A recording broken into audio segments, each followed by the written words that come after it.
Look out for Lurvy, called the cows. Look out for Jukerman, yelled the gander.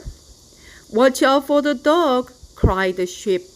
Listen to me, screamed the goose.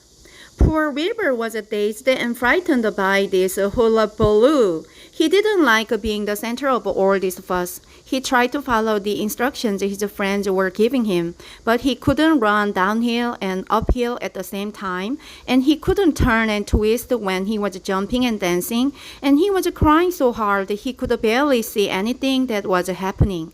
After all, Wilbur was a very young pig, not much more than a baby, really.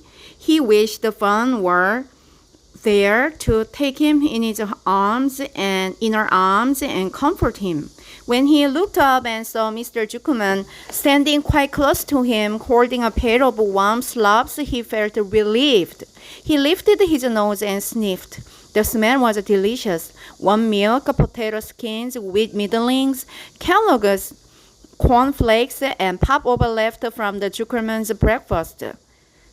Come, pig, said Mr. Jukerman, tapping the pail. Come, pig. Wilbur took a step toward the pail. No, said the goose.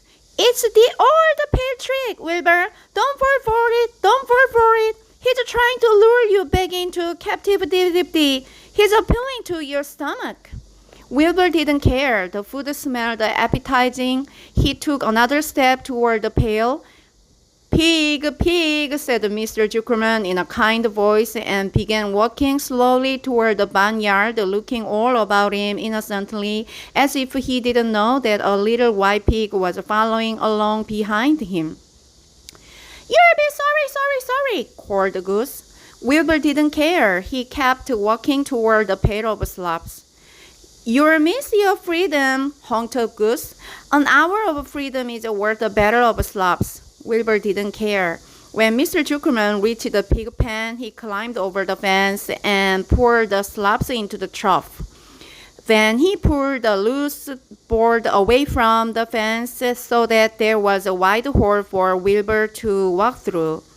Reconsider, cried the goose. Wilbur paid no attention. He stepped through the fence into his yard. He walked to the trough and took a long drink of slops, sucking in the milk hungrily and chewing the popover. It was good to be home again. While Wilbur ate, Lurvy fetched the hammer and some 8-penny nails and nailed the board in place. Then he and Mr. Jukerman leaned lazily on the fence, and Mr. Jukerman scratched Wilbur's back with a stick. He's quite a pig, said Lurvy.